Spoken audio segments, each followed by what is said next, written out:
Welcome to On The Sideline. I'm your host, Jeff Holden. We're here today with Coach O, Coach Evan Hearn, and our special guest all the way from Munday, we have head coach and athletic director, Coach Brandon Langston. Appreciate you being here. Yes, sir. Thank you. Yeah, here, wait. I missed it, sorry. There we go. Gotcha. Yeah, so we appreciate you coming out here. Like I said, okay, hold on. Sorry, I'm still learning. We don't have the means to get out to every football field, so we do appreciate you coming in. And we're starting a new mini-series. This is just a series that we're bringing coaches in, all the head coaches that are willing to come in, chat with us for a little bit, talk some football, because we all know football's coming, and we all know football's king in the state of Texas. Yes, sir. It's right around the corner. Yes. So we'll just ask a couple questions, hang out for a little bit, and we want to learn as much as we can about the Munday Moguls. All right. Sounds great. All right. So Coach Evan Hearn, we'll let him start. All right. I'll lead us off. So, Coach Langston, tell us a little about yourself and how you got to Munday. So I'm originally from Hamlin, kind of right down in the area. Kind of the coaches that I had made me who I am and had a big influence. And so coaching was kind of always what I wanted to do and knew I wanted. I was probably more baseball oriented kind of growing up. And when we moved to Hamlin, that West Texas football, small town football, kind of gets in your blood, And so when I got into coaching, I knew I always kind of wanted to be an athletic director, but didn't really know, how soon, how long, So I kind of got some good experience coaching a little bit of everything. Been a head coach for several different sports. I'd been at Slayton for 8 years, and the Munday job opened up, and it was close to home, 45 minutes from my mom and mother-in-law and some family, and small school, wanted to kind of get back to that small town, Friday night lights atmosphere. Monday's got a ton of tradition, and they've been down for a couple of years, but it still means something to be a Mogul, and most people know where the Moguls are and about some of that tradition, and kind of had a couple people that knew some people there in Munday, and they all had great things to say about the town and growing up in the town and the community and everything, and so threw my name in and kind of got lucky, I guess, and it's been a really good place for my family and I. Very good. That's good. So, like you said, Munday has tradition. They've won a couple of state football titles, and I know from me being a football historian, I guess you can say, but just diving into it, I know, and you talked about it as well, the struggles that you guys have had, mainly because of you guys have been one of the smallest 11-man football teams. Speak upon that, of how maybe the difficulties that was, but credit the kids of getting out there playing 11-man football, maybe under man. Yeah. So I guess the last realignment, they turned in, I believe, 72 total kids in high school, which that's tough to field an 11-man team with. But the kids showed up and got after it. And actually the head coach at that time, which to make it even worse, they're going through the COVID years, yes. Which, was just terrible, for, I think, everybody.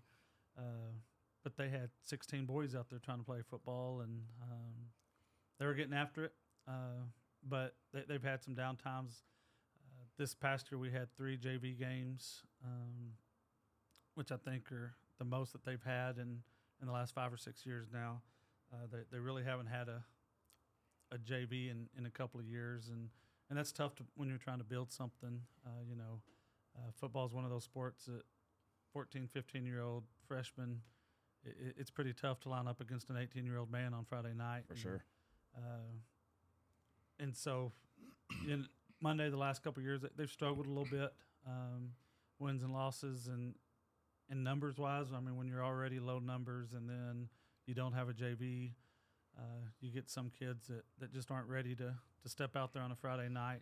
Somebody can get hurt if you're not ready. And so some of those kids didn't play a whole lot as freshmen, but they're going through practice and dealing with that stuff. And, there was a couple that were like, man, this ain't much fun. It's not a whole lot of fun just going through practice and not getting to, get out there and play. And so our numbers have been down.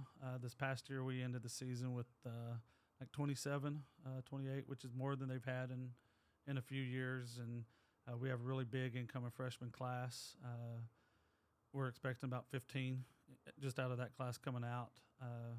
We had a really small senior class. We lost one senior and 3 foreign exchange students. Our numbers are going to be a lot better. We're expecting between 35 and 40, hopefully, coming out this year and having a full JV schedule for the whole year, which is probably the biggest thing for us as a program is getting those guys in and helping those guys play and develop and kind of grow them as individual players and not having to throw them in the deep end. Because our freshman class is pretty solid. They lost one game last year to a really good Windthorst team, and it was tied about 3 minutes left in the game. They didn't lose a basketball game. So it's a good group, but hopefully we could kind of keep those guys together and let them grow and develop some. At Orthopedics Express, our primary focus is delivering exceptional care to patients with orthopedic injuries, such as sprains, strains, broken bones, and joint pain. You'll receive the expert care you need when you need it most. Simply walk in or schedule an appointment through MyChart. Located inside the Center for Advanced Orthopedics, Orthopedics Express is your fast track to orthopedic care. So with that being said, hearing you talk about last year's schedule, I've seen Monday. I haven't had an opportunity to watch many games of Monday.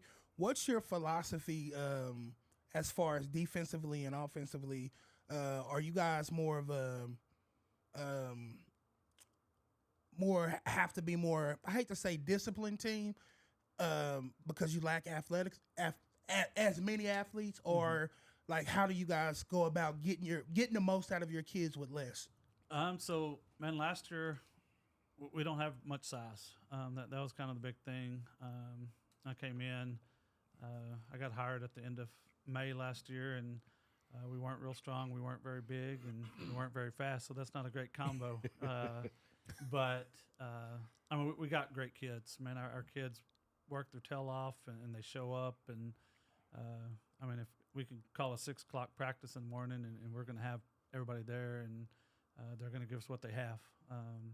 Last year was a little unique. Offensively, I like to kind of spread it out, run the ball a little bit. Being a former offensive lineman, I like running the ball. I want it to be on the lineman, and that's kind of where the game of football is played. I feel, is in the trenches, and but you look out there, and we got 135-pound linemen running out there. But they were going to give everything they had. They were going to get in the way. They were going to bust their tails and give us what they had. It was just, sometimes, they're going up against 250, 260-pound D linemen. They're in a tough spot. But so last year we threw the ball a little bit more, trying to get it out than I'd probably like to do, just because we didn't have a whole lot of time. We didn't have many holes to run through. Being undersized, we tried to eat up as much clock as we could. We were pretty slow tempo on offense, and like you said, got to be disciplined. Being undersized, you end up with a holding penalty and something, and end up in third and long, second and long. It wasn't a good situation for us, and so having to be disciplined, having to take what the game gives us and learn from it. We were really young last year, mostly freshmen and sophomores on the field at most times. Like I said, we had one senior that started for us, and so just kind of dealing with some young guys, having to get some experience and growing and trying to develop them, but also they're on to play on Friday night when you're out there trying to win and get after it. And so there are some challenges for us, but I think we're definitely headed in the right direction. So with that being said, one other question to just spin off of that. Do you think, would you say more of the philosophy right now for Monday would be, hey, we're taking our bumps and bruises now, but we're building towards, future success? And do you think that's hard sometimes for your fan base and then also for kids to buy into, and as a coach to try to help them to understand we're young, like you said, last year you had a bunch of freshmen and sophomores, so that's a blessing to have a freshman and sophomore group come back ready to lead the charge. But just what would be your, I guess, your what would you do? How do you do it to keep the kids locked in? Because every loss sometimes is can get a kid down. But what do you do? What do you and your coaching staff do to keep the kids motivated to let them know that, hey, your hard work's not in vain and it's your time is coming? We really just kind of talked them up, let them know we appreciate what they're doing, the effort. We brag on their effort a lot, because like I said, we could be down 40 and you wouldn't know it by their effort. And last year we talked a lot about, developing and learning and building that pride. Monday, they haven't won much the last few years in football, but there's a lot of pride in Monday and being a Mogul, and we're the only Moguls in the state of Texas, and so you kind of have to have pride in that, take pride in that, and wear it on your shoulders and stick your chest out and let people know, we're Moguls, and then just hey, like I know it's tough. I know you guys are getting after it. Like let's go win this series, or let's go win this quarter. And so we try to break it down that way and not dwell too much, I guess, on losing. Losing's not fun for anybody. But I've been a part of a couple of tough seasons as a coach, and last year was, it sounds crazy, but it was still fun. There's a lot of stuff that last year was my first time as a head coach, and that I got to get better and learn from. And, I made mistakes, and I would talk to the kids about that, as a coach. There's some dumb calls that we made. There's things that we did that we got to get better. So it's not just them. It's not, we're all making mistakes. We're all growing together. I think the future looks really good in Monday. It's a really good time to be a part of the program there, I think. And I'm really excited about what we got going. And then just continuing to build. I felt like we had a really good off season. Got into the weight room. We got a lot faster. And those things, seeing those gains, and then we had some success. Basketball had a good little run. They've been solid the last couple of years. We did some really good things in track. We test in everything we do in the off season, and so the kids seeing the gains on bench and the gains on squat. And when we tested right after football, we had 2 kids that were sub 540 kids. And then when we tested at the last week of school, we had 12 of them. So they're seeing, we're getting quicker, we're getting stronger, we're gaining a little bit of weight, and you guys know with teenage boys, they start seeing a little difference in the mirror in their chest and arms. They That's start the getting a little bit confidence. more confidence right there. So you mentioned that your mentality, your philosophy as a coach is that you wanted to be in the trenches, and then you also mentioned that you're a little undersized. So for you as a coach, you came here. You said this was your first head coaching position. So you came here or came to Monday with a philosophy, something you built in your head, that as a coach that you wanted to do, and then when you got there, you realized that now you got to adjust. So explain that to us, how you adjusted, but also to touch on O's question about the building the future. Like, to me and to all of us, it probably seems like, and to you, this is going to be a building. It's not going to be a 1 or 2 season turnaround, and you probably knew that coming in. But you said having such a big freshman class. Is that something that, clearly as a coach, you want your expectations are going to get better and higher. Your standards going to get higher. So is Monday, what are your expectations for this year compared to maybe 1 or 2 more years from now? So obviously we got everybody back. So I mean, we're going to be better this year than we were last year. We had a few kids that didn't play last year, and I think a big part of that was, you know, they didn't play a whole lot as freshmen, sophomores, and going through practice every day and not getting to play, it's tough. Losing, you know, is tough to handle, and especially at that age. I don't know if we know how to handle losing very well. Yeah. So I still don't. You know, I mean, and I don't want to say I ever want to get that way, but being a 15, 16-year-old kid, you know, why am I going to go out there and Work my get butt beat off. up, you know, and deal with that? And had a couple of coaching changes. You know, this year's senior class, they had 3 head coaches in 3 years. And, Wow.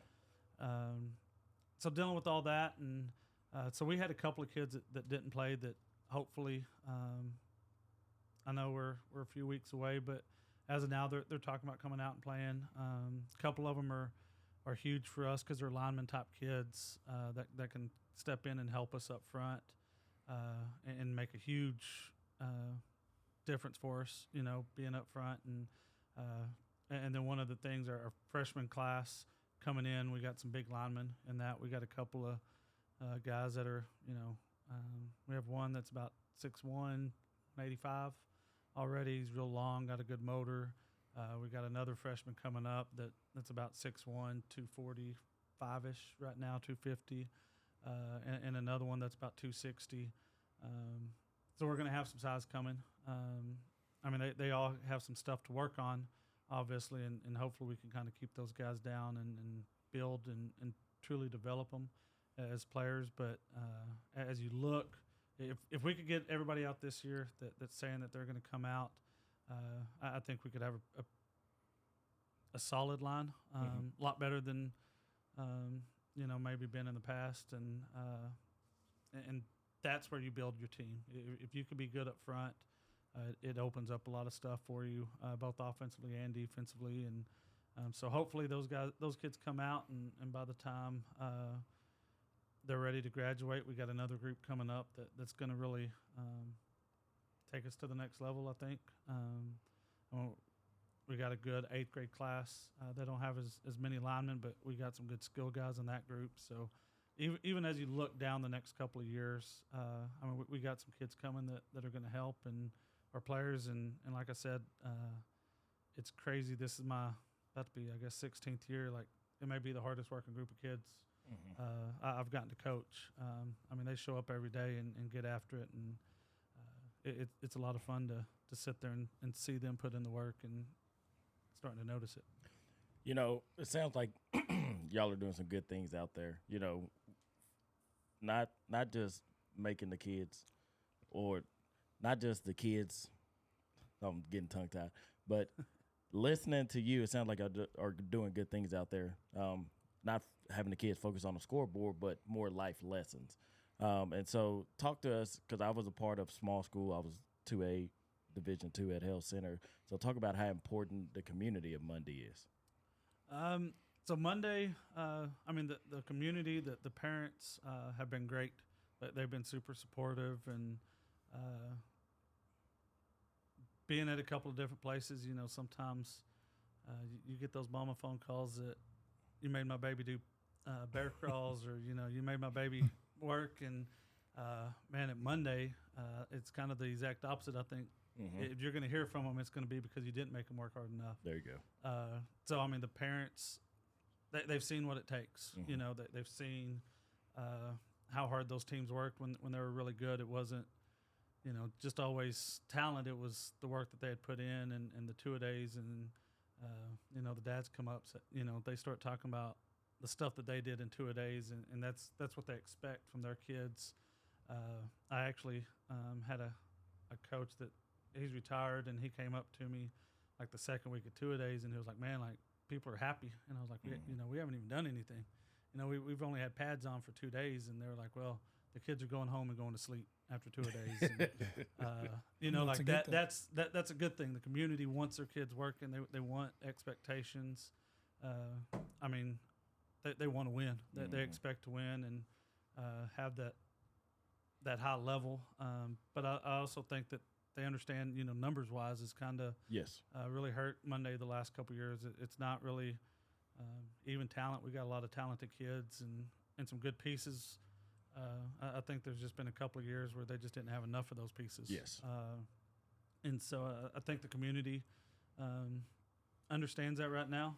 They hopefully see that their kids are getting after it and they're playing hard. I mean that's something that I'm proud of. I think that's probably kind of my strength is kids know I care about them and the work and that's something that these kids in Monday they show up Monday through Saturday and they put in the work and give whatever they have every day. And so even if the scoreboard's not looking good, they're still out there getting after it and doing the best they can. The realtor we trust is Kim Roark, given to others with love.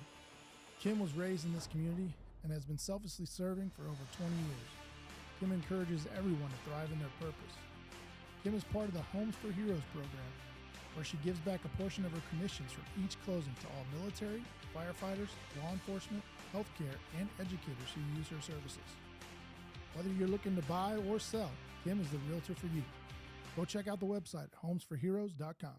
Since starting from scratch in 2020 by longtime resident of Clay County, Bob Belcher, Duck Creek Disposal has quickly become one of the most trusted waste disposal service and dumpster rental companies serving the 940 community and the surrounding areas. Local to the core, they take immense pride in being a part of the Wichita Falls community. Duck Creek Disposal's deep roots mean that every customer is treated like a neighbor. Their promise is to guarantee the best customer experience in the area, and they live by it.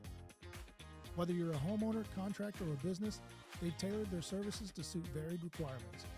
Bob's hands-on approach and belief in personal connection means that when you call Duck Creek Disposal, you're experiencing a standard of service that Bob himself envisioned. You talk to real people, not a machine. Go give Bob a call at 940-257-5660. Serving the 940 community for 12 years, Allegiance Electric and Controls is the trusted go-to for commercial and industrial electrical solutions. Contact them for reliable, tailored services to keep your operations running smoothly. Please call or visit their website at aecllc.com. For all your paving and concrete needs, we trust Freeman Paving, LLC. Located in Vernon, Texas, Freeman Paving is our recommended business for concrete, paving, and dirt work. They have over 20 years of experience working right here in our community. Next time you need any concrete work, give them a call, 940-552-9496. If you're looking to treat yourself to a delicious dessert, then Yogurt Journey is the place to be. Yogurt Journey offers 12 delicious flavors of frozen yogurt with over 60 topping options. If you want something warm instead, stop by to enjoy an amazing funnel cake, fried Oreos, fried brownies, or fried candy. Yogurt Journey also offers frozen yogurt rolls, waffle frozen yogurt rolls, and smoothies. If you need a cake for your next celebration, Yojo provides custom frozen yogurt cakes. Yogurt Journey is located on Kemp Street across from Barwise Middle School and is open daily from 12 to 9 p.m.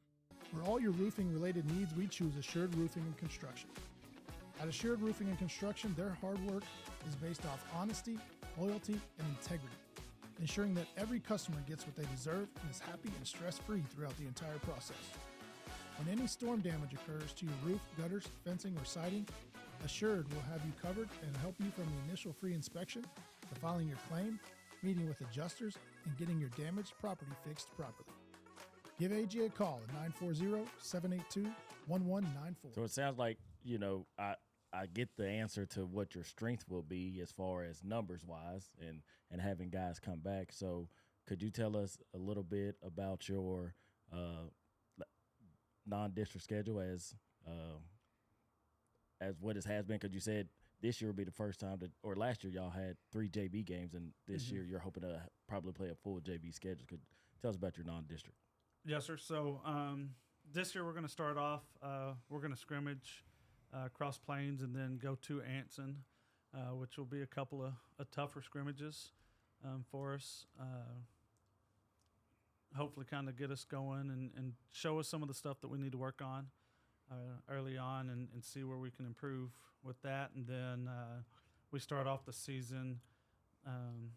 We have Abilene TLCA at our place. That was a game that hurt a little bit. I felt like it was one that we should have won last year. A couple of big plays cost us in a close game, and so we're going to start off with them, and then we go down to Winters. Week 2, they're another team that they've had some good teams over the years, and they're pretty similar to where we're at right now. They're low on numbers and have struggled a little bit the last year or two, but so it should be a good game for both of us. Kind of in the same spot. Then we make a trip. We head out to Chico. It's going to be like a 2.5-hour trip for us, and then we finish up non-district with the home game against Hamlin.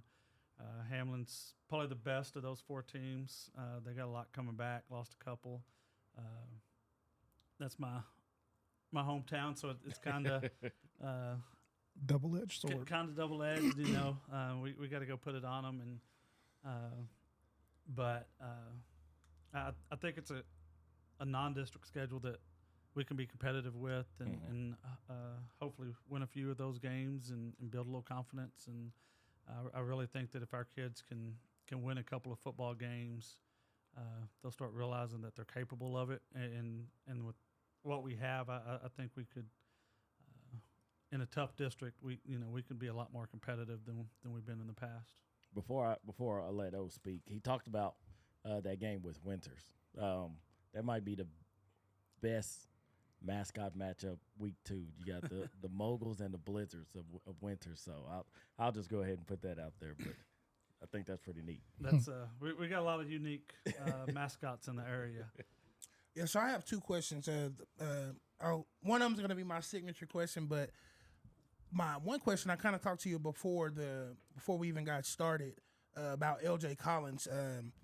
I guess my question is, what is somebody like LJ, being a guy that's from Munday, made it to the NFL? What do you think somebody like that does for not only just the community, but for the football program? Man, LJ Carter's been amazing since I got there.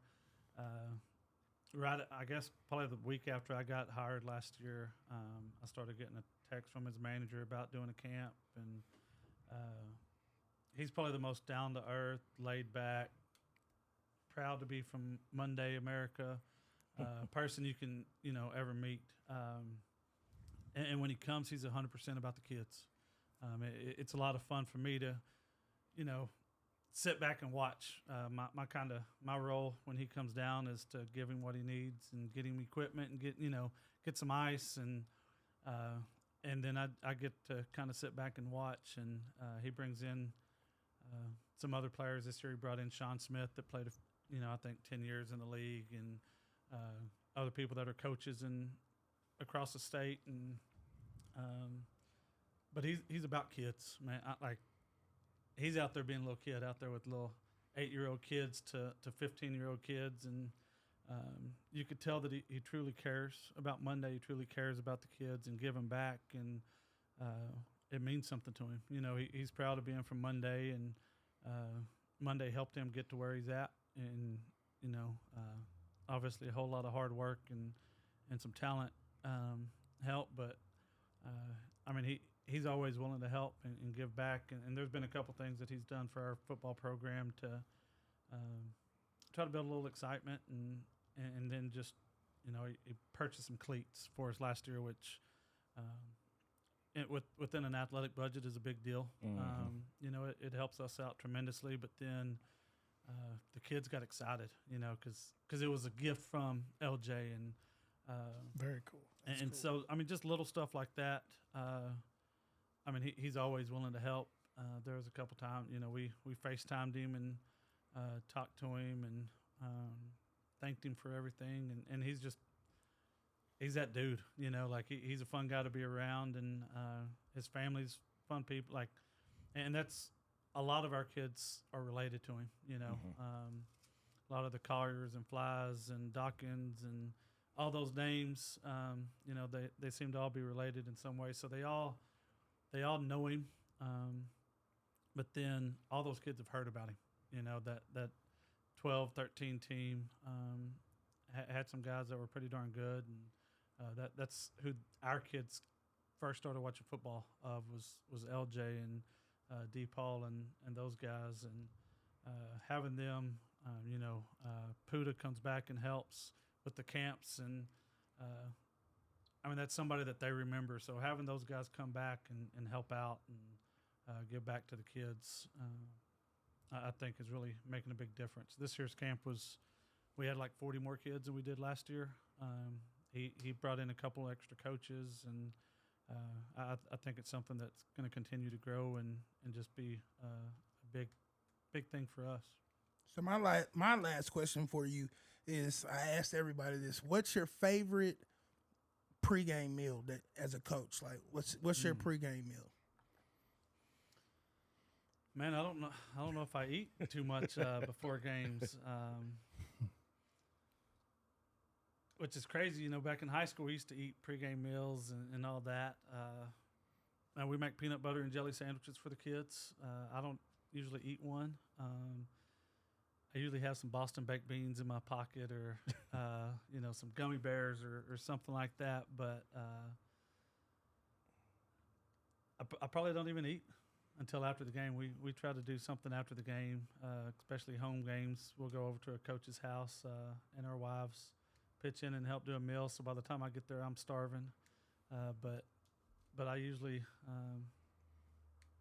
I'll get lunch and maybe a snack on some chips or some candy or something before the game. And I don't know.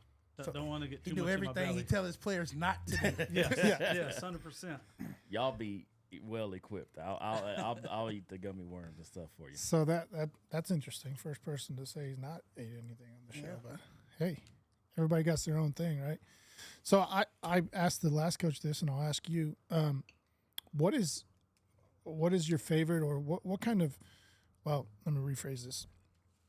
This your second year now. What kind of traditions, or what do you have in mind as a head coach, or something that you've started or that you are trying to have as tradition-wise for your athletes or for your program in Munday? Man, that's a tough one. I know they've had in the past the first locker in the locker room. Locker number one was kind of that leader of the team. So we have that. We've talked about getting a little turnover chain or like a wrestling belt to kind of celebrate that big play, to get some excitement going. Really, we just talk about the tradition. I don't know if we have any one big thing that we, really slam the table with, that this is us. But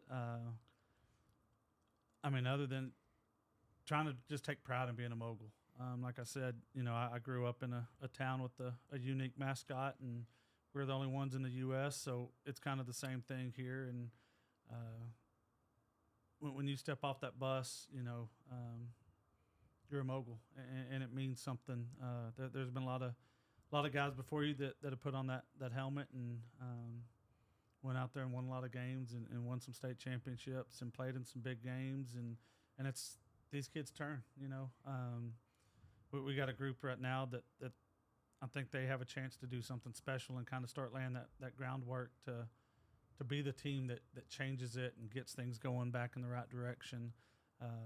So we kind of talk about those things, just the pride. So just the pride of being a Mogul. Just the pride of being a Mogul. Like, you're from Munday. Not everybody can do it. Not everybody can be from here. We're not a tiger or bulldog or any of those that, there's thousands of them. That everybody is. Yeah. We're a Mogul. So that's a tradition itself, and that's a good one, I'm sure. I think so. Refresh your ride during the Thrill of Summer sales event at Nissan of Wichita Falls. Come see our great lineup of new Nissans, including the all-new Nissan Rogue and the new 2024 Nissan Frontier. Nissan of Wichita Falls has a huge selection of pre-owned vehicles and a service staff of certified Nissan technicians, backed by the best parts department in Texoma. We're locally owned and operated with a sales team you can trust at Nissan of Wichita Falls. So you talked about your non-district schedule, and obviously every 2 years the UIL comes out with a new realignment of district. Talk to us about new district for this upcoming season, and did anything change for you guys, if at all? So our district is exactly the same. Okay. We were maybe kind of hoping to go south, or before you know the cutoffs, and then you're looking. We're kind of in a tough spot. Depending on the cutoff numbers, we're looking at Stanford, Albany, which is tough. Or coming back north, you got Seymour and Archer City and Windthorst. But we ended up staying north, and Windthorst is going to be tough. They were a young team and really good last year, and they've got a good 8th grade group coming up as freshmen that'll add to them. So they're going to be tough. I think Seymour is going to be pretty solid again. They still got Coach Lloyd's son at quarterback he's a big kid that can sit back there and flip it wherever he wants to flip it, and they do some good things. And then after that, Archer City, Haskell, Petrolia,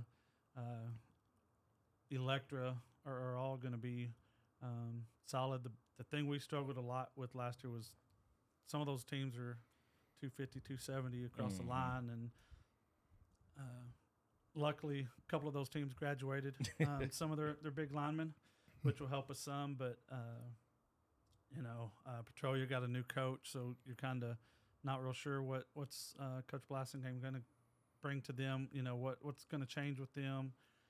Coach McKitty over at Electra, I felt like we did some good things against them. It was just we made some mistakes here and there that let it get out of control. But then you go to a track meet, and Electra kind of opened everybody's eyes in track, and Haskell's going to be good. Archer City's got some big kids, and they're always good. So it's a tough district to kind of get things turned around in and get going. But I think that if we can start off the season well and win a few of those games early on, just the confidence that our kids will have will definitely help us be a little more competitive. And we'll see what happens. Yeah, and so I'm gonna ask this question. I think I know the answer because you kind of talked about it. But what would your goals be for this year? Our first thing, and I'm most excited about, is just having that full JV schedule. Right. That's going to pay huge dividends in the future, in 2-3 years, and being able to let those kids develop on Thursday night instead of Friday night. Yes. And against people their age and size and those things. We got to come out and win some games. That's just bottom line. We got to come out and start executing some of the things that we've been working on, and I think that we can win a few games early on, and hopefully get into district play and find a way to win a game or two in district. It's going to be tough. We kind of drew the short end of the stick this year, and we don't get a bye week until the last week of the season. So we get 10 games in a row, which is tough. This past year we had week 10 as a bye, and once you get to week 4, 5, 6, you need a break. For sure. Kids need a break. Their bodies need a break, and not having that is a big challenge. This year, playing 10 games in a row is going to be tough. But we've done a couple of things that I'm pretty excited about. We've hired a couple of coaches. We hired a strength and conditioning coach, which schools our size don't have. Yes. We hired a full-time trainer that, again, most schools our size don't have. So those two positions, I think, are going to be huge in helping us stay as fresh as possible. Yes.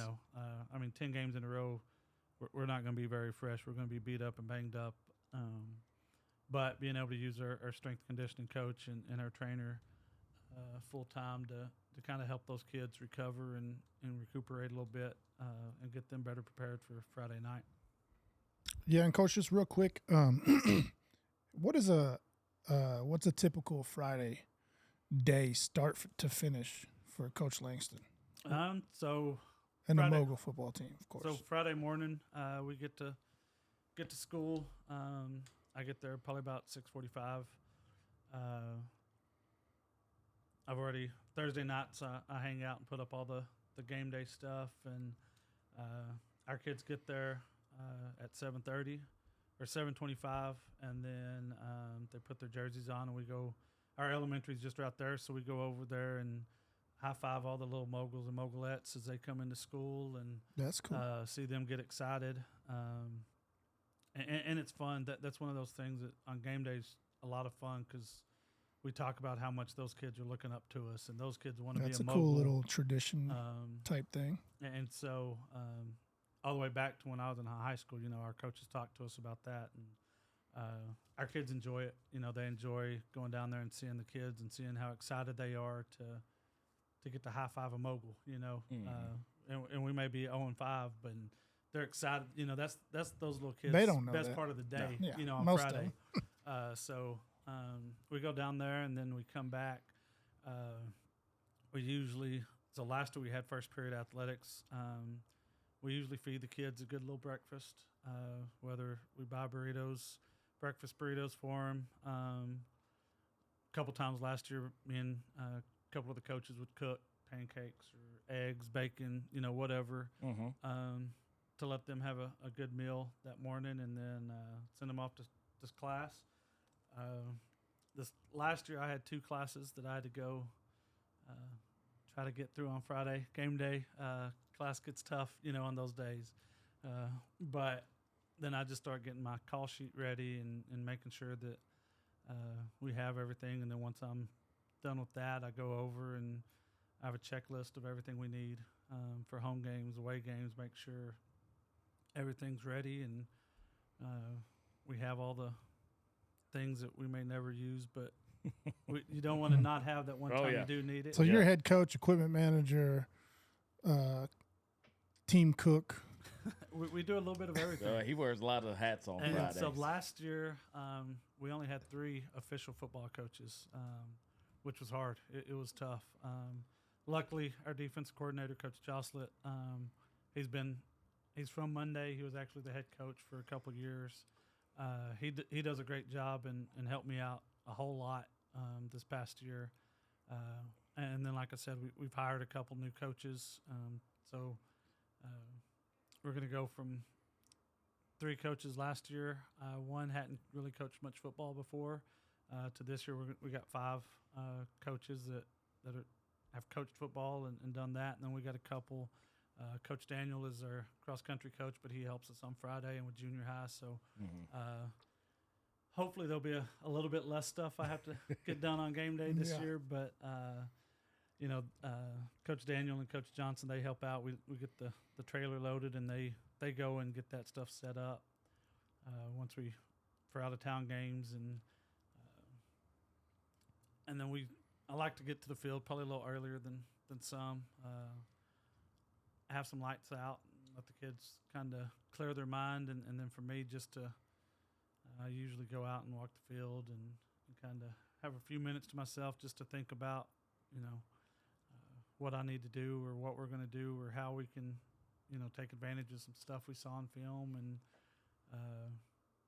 just kind of have a few minutes to myself, and then we come back and start getting loosened up and taped. And that was something last year I had to tape a lot of ankles. This year with the trainer, I'm not going to have to do that. So, All right. I feel like we're doing a lot of things in our school board, and admin's kind of supported, making some of these hires and getting us some stuff that's going to benefit the kids and help the program overall. And then you go play football. And then we go play football. Once the lights come on, there's not a whole lot we can do anymore. Yeah. So, hey, I want to thank you for coming up here. Yes, like sir. I said, Thank save you, us Coach Langston. time for having to call all the way out to Monday and, all these different places.